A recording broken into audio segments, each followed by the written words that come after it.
Hello guys, मैं हूं कोमल मित्तल और स्वागत है आपका मेरे चैनल ज़ील रियल 32 में, जहां हम हमेशा बात करते हैं कि कैसे हम खुद को हमेशा खुश रखें, मुस्कुराते रहें और साथ में हेल्दी भी रहें। तो be healthy, stay happy and always keep smiling. तो चलिए बात करते हैं आज एक बहुत ही इम्पॉर्टेंट टॉपिक की, जिसके बारे में मैंने अक्सर अपनी बहुत सारी वीडियोज़ में कहीं ना कहीं आपको टिप्स के फॉर्म में शेयर किया है कि आपको एक बहुत अच्छी और एक कंप्लीट स्लीप लेने की हमेशा ज़रूरत पड़ती है। तो मैं आज आपसे इसी बारे में बात करूँगी कि हमें स्लीप लेना क्यों इम्पॉर्टेंट है, क्यों हमें सोना चाहिए। जैसे कि हमारे नाइट आवर्स के टाइम है कि हम 7 to 9 आवर्स की एक स्लीप टाइमिंग को, एक स्लीप आवर के लिमिट को ज़रूर पूरा करें। तो क्यों हमारे लिए 7 to 9 आवर्स की स्लीप बहुत ज़रूरी है, आज हम इसी बारे में बात करेंगे। तो चलिए शुरू करते हैं आज की बात। तो पहले तो मैं ये बताना चाहूँगी कि जब हम स्लीप की बात करते हैं तो स्लीप की एक्चुअली उसके बेसिक फॉर्म्स हैं, जिसमें कि हम बोलते हैं कि एक होता है आई मूवमेंट। तो जब रैपिड आई मूवमेंट स्टार्ट होती है तब, और एक होता है जब रैपिड आई मूवमेंट नहीं होती है। तो हम इसको रैपिड आई मूवमेंट को REM कहते हैं इन शॉर्ट। तो रैपिड आई मूवमेंट अगर हो रही है तो हम उसे उस स्टेज को रैपिड आई मूवमेंट कह देते हैं, और अगर वो नहीं होती तो हम उसे नॉन रैपिड आई मूवमेंट कह देते हैं, दैट इज़ नॉन REM। तो अब इसी के बारे में हम बात करेंगे कि सबसे पहले जब हम एकदम से रिलैक्स करने के लिए लेटे, हम सोना चाहते हैं, हम सोने के लिए लेटे, तो जो स्टार्टिंग के 5 to 10 मिनट्स होते हैं वो पहली स्टेज होती है हमारी स्लीप की, जब हम नॉन रैपिड आई मूवमेंट को, नॉन REM को महसूस करते हैं। उसमें हमारी बॉडी नेचुरली अपने आप को धीरे धीरे स्लो डाउन अपने फंक्शंस को करना स्टार्ट कर देती है। हमारे मसल्स रिलैक्स होना स्टार्ट हो जाते हैं, हमारी हार्ट की बीटिंग जो है वो स्लो डाउन होना स्टार्ट हो जाती है। तो जितनी भी एक्टिविटीज़ हैं हमारी बॉडी की वो स्लो डाउन होना स्टार्ट होते हैं। लेकिन अभी ये इनिशियल स्टेज है, इसमें अगर कोई एकदम से आपको उठा देता है तो आप बहुत इजीली उसकी बात को सुन सकते हैं। आपको बहुत ज़्यादा एम्फोसिस नहीं करना पड़ेगा कि उसकी बात आप क्या कह रहे हैं वो सुने, तो आपको सुनाई देता रहेगा। आप इतने एक्टिव रहेंगे कि आपके आसपास क्या हो रहा है वो फील हो। लेकिन आपकी बॉडी अपने एक ऐसे पोज में आना स्टार्ट हो जाती है जब सारी चीज़ें रिलैक्स मूड में आना स्टार्ट हो जाती है। तो ये नॉन रैपिड आई मूवमेंट का पहला स्टेज हो जाता है। फिर आता है सेकेंड स्टेज, जो कि इस 5-10 मिनट के बाद स्टार्ट होता है, जिसमें आपकी बॉडी फर्दर रिलैक्स होती है, मसल्स फर्दर रिलैक्स होना स्टार्ट हो जाते हैं। जब वो फर्दर रिलैक्स होते हैं तो अब ऐसी कंडीशन आ रही है जब हम डीप स्लीप यानी कि गहरी नींद में जाने से जस्ट पहले की स्टेज में है, जिसमें कि हम धीरे धीरे सुनने की भी क्षमता थोड़ी सी खो देते हैं। जब हमें नहीं सुनाई देता थोड़ी देर बाद कि आसपास क्या हो रहा है, तो अब यहाँ पे भी बॉडी अपने आप को कम्प्लीटली रिलैक्स करने की कोशिश में लगी रहती है। अब जो थर्ड स्टेज आ जाता है उसमें बॉडी कम्प्लीटली खुद को रिलैक्स कर चुकी होती है। उसमें क्या है कि अब इधर रैपिड आई मूवमेंट स्टार्ट हो जाती है। अब ये रैपिड आई मूवमेंट है क्या, पहले तो मैं आपको ये बताऊंगी। आपने कई बार देखा होगा लोग सो रहे होते हैं तो उनकी आई बॉल दोनों साइड में अचानक से बहुत ज़्यादा तेज़ हिलने लग जाती हैं और लेफ़्ट टू राइट और right to left movement show करती हैं।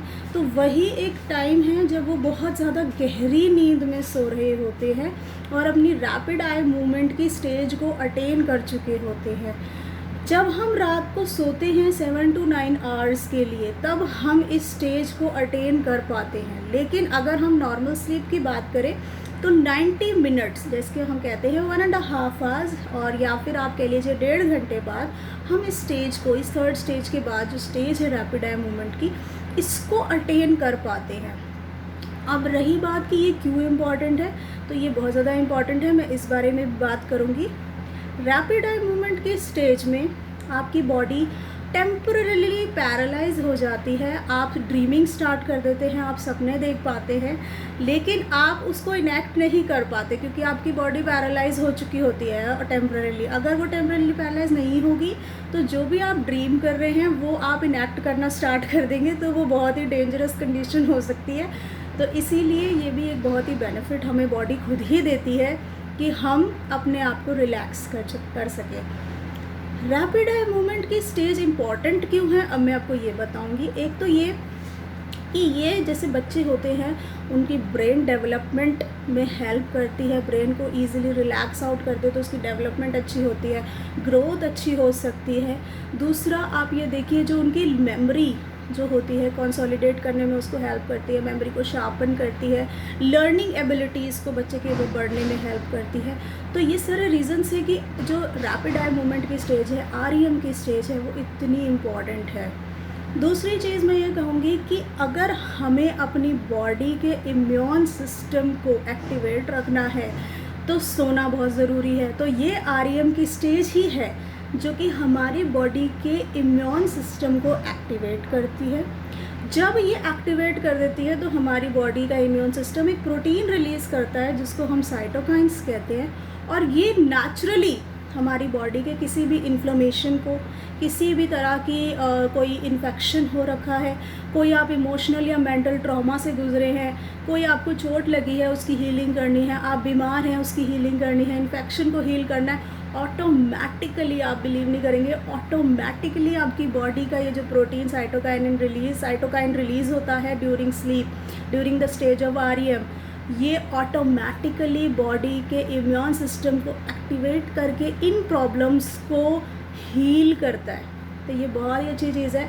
इसीलिए आपसे कहा जाता है कि आपने कोई मेडिसिन खाई है या किसी भी चीज़ के लिए आपने इलाज शुरू किया तो आपको सोना बहुत ज़रूरी है। उसका रीज़न ही यही है कि क्यों स्लीप हमारे लिए इतनी इम्पॉर्टेंट है।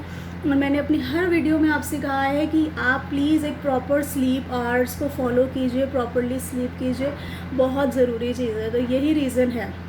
दूसरी चीज़, अगर हम ये अटेन नहीं कर पाते तो कई बार क्या होता है, किसी को माइग्रेन की प्रॉब्लम स्टार्ट हो जाती है, लॉन्ग आवर्स वो रात को वर्क ऑन करते रहते हैं, माइग्रेन की प्रॉब्लम स्टार्ट हो जाती है। ओवरवेट होने का बड़ा चांस रहता है अगर आप अपनी नींद को कंप्लीट नहीं करते हैं तो ये भी बड़ा ध्यान रखना है कि आपको अपनी स्लीप का बहुत ही ज़्यादा ध्यान रखना है। सोना बहुत ज़रूरी है, 7 to 9 आवर्स की स्लीप आप ज़रूर लीजिए। नेक्स्ट थिंग मैं ये कहूँगी, कुछ लोग कहते हैं हमें नींद नहीं आती है रात को, तो आप एक काम कर सकते हैं, जब आपका स्लीपिंग टाइम होता है, समझिए आप 10 o'clock रात को सोते हैं, तो आप उससे 2 घंटे पहले या 1 घंटे पहले कोई ऐसी एक्टिविटीज़ करिए जिससे कि आपकी बॉडी थके। जैसे कि आप रीडिंग एक्टिविटी कर सकते हैं, आप कोई काम ऐसा कर सकते हैं, राइटिंग एक्टिविटी कर सकते हैं, कुछ भी कर सकते हैं जिससे कि आपकी बॉडी को थोड़ी देर के लिए थकान महसूस हो और आप सोने की तरफ जाएँ।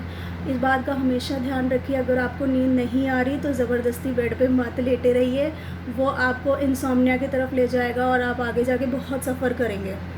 तो इस बात का आपने ध्यान रखना है। ये कुछ बातें थी कि जिसमें कि हमने ये जाना है कि स्टेजेस क्या होते हैं स्लीप के और वो क्यों ज़रूरी है। अब मैं आपको ये कहूँगी कि आपको मैं डाइट सजेस्ट करूँगी। मैंने अपनी पहली वीडियो एक बनाई थी इंसोम्निया की, उसका लिंक मैं डिस्क्रिप्शन बॉक्स में दे दूँगी। उसमें भी मैंने बताया था कि आप इंसोम्निया को कैसे ट्रीट कर सकते हैं। तो यहाँ पे अभी मैं आपको ऐसी डाइट बता रही हूँ जिससे कि आप स्लीप प्रमोट कर सकते हैं। तो इस बात का ध्यान रखना है कि आप क्या खा रहे हैं रात को। जैसे कि आपको मैं सजेस्ट कर सकती हूँ, आप आलमंड्स खा सकते हैं, जो ड्राइड आलमंड्स होते हैं, ड्राइड फ्रूट, आप वो खाइए, बिल्कुल आपको हेल्प करेगा। आप वॉलनट खाइए, वॉलनट में बल्कि बहुत अच्छी चीज़ है कि मेलाटोनिन होता है और मेलाटोनिन आपको स्लीप प्रमोट करता है। आप कई बार देखेंगे कि कुछ मेडिसिन्स डॉक्टर्स देते हैं, उसमें भी मेलाटोनिन की प्रेजेंस होती है, तो वो ऑब्वियस सी बात है कि स्लीपिंग पिल्स बनाने में यूज़ होती है, तो और आप स्लीप अच्छा कर पाते हैं। नेक्स्ट थिंग मैं आपको ये कहूँगी कि आप कीवी खाइए, ये बहुत ही लो कैलोरी फ्रूट है, तो आप ये खा सकते हैं, बहुत अच्छा हेल्प करेगा। आप ओटमील खा सकते हैं रात को सोने से पहले, तो ओटमील में भी मेलाटोनिन होता है, वो भी स्लीप को प्रमोट करेगा। नेक्स्ट थिंग मैं आपको कहूँगी, आप डेयरी प्रोडक्ट्स जितने होते हैं आप वो ट्राई कर सकते हैं, जैसे कॉटेज चीज़ हो गया, और आप मिल्क पी सकते हैं। और आप ये भी ध्यान रखिए, अगर आप नॉन वेजिटेरियन डाइट को फॉलो करते हैं तो आप फ़िश खा सकते हैं, चिकन खा सकते हैं, अगर आप एग खाएं तो भी ठीक है। लेकिन आपको इस बात का ध्यान रखना है, अगर आप इस तरह की हैवी डाइट लेते हैं तो आपकी स्लीपिंग टाइम से और आपके डिनर टाइम से बीच में मिनिमम 30 मिनट्स एंड आप चाहें तो 2 to 3 आवर्स का गैप लेके चलिए, जिससे कि आपकी सेहत पे कोई असर ना पड़े। एक सजेशन और मैं आपको दूंगी, आप बॉइल्ड राइस जो वाइट वाले होते हैं वो खा सकते हैं, लेकिन कई लोगों को शुगर की प्रॉब्लम होती है, तो अगर आपको शुगर कट डाउन करना है तो अगेन यही सजेशन है कि आप 2 to 3 आवर्स का गैप लेके चलिए, इससे आपका शुगर की प्रॉब्लम भी नहीं आएगी और आप जो भी डाइट फॉलो कर रहे हैं उसमें रात को सोने में भी प्रॉब्लम नहीं आएगी। तो ये मेरी कुछ सजेशंस थे गाइज़। अगर आपको मेरी ये सजेशंस बहुत अच्छी लगे, please do like and share the video, do comment, subscribe कीजिए चैनल को और मुझे कमेंट सेक्शन में ज़रूर बताइए कि आप नेक्स्ट वीडियो किस टॉपिक पे देखना चाहते हैं। मैं वो ज़रूर लेकर आऊँगी। आई होप आपको मेरा ये वीडियो पसंद आया। Well, have a good day, bye bye.